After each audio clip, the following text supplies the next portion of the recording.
எழுத்து வடிவங்கள் பரவலாவதற்கு முன்பு ஒரு செய்தியை அடுத்த தலைமுறைக்கு கடத்த மனிதன் கையாண்ட மிகச் சிறந்த வழி இதுதான்.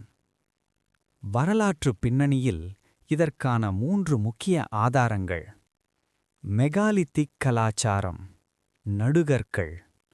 உலகெங்கிலும், குறிப்பாக தமிழகத்திலும், கற்களை ஊன்றி வைத்து பெயரிடும் வழக்கம் நடுகல் என்ற பெயரில் வரலாற்று ஆதாரமாக உள்ளது.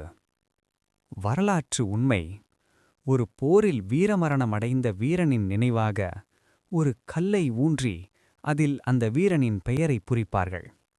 செய்தி: அந்த பெயரை கேட்கும்போதோ அல்லது அந்த கல்லை பார்க்கும்போதோ அந்த வீரனின் தியாகம் மற்றும் வரலாறு அந்த ஊர் மக்களுக்குத் தெரியும்.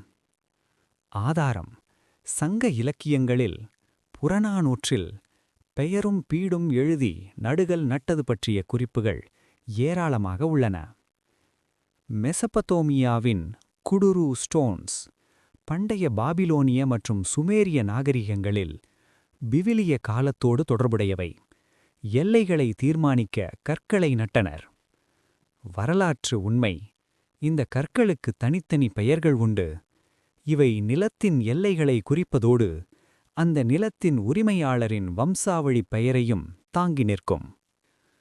கடவுளின் தூண்டுதல்: இந்த கற்களை யாராவது அகற்றினால் கடவுளின் சாபம் உண்டாகும் என்ற நம்பிக்கை இருந்தது. அதாவது, ஒரு கல்லை நட்டு அதற்கு பெயரிடுவது என்பது அந்த நிலத்தை ஒரு தெய்வீக உடன்படிக்கைக்குள் கொண்டு வருவதாகும். டெல் என்று அழைக்கப்படும் மனிதன் உருவாக்கிய மண்மேடுகள்.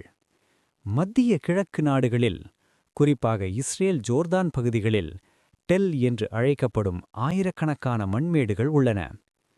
வரலாற்று உண்மை: ஒரு நகரம் ஒரு போரிலோ அல்லது இயற்கை சீற்றத்திலோ அழிந்தால் அதன் இடிபாடுகளின் மீதே அடுத்த நகரம் கட்டப்படும். இப்படி அடுக்கடுக்காக உருவான மேடுகளுக்கு பெயரிட்டனர். ஆதாரம்: டெல் அவீவ், வசந்தகால மேடு. Tel el Amarna. உண்மை: இந்த மேடுகள் ஒவ்வொன்றும் ஒரு காலகட்டத்தின் செய்தியை தன்னுள் புதைத்து வைத்துள்ளன. அந்த பெயரைக் கொண்டுதான் இன்று அகழ்வாராய்ச்சி நிபுணர்கள் அந்த இடத்தின் வரலாற்றை கண்டறிகிறார்கள்.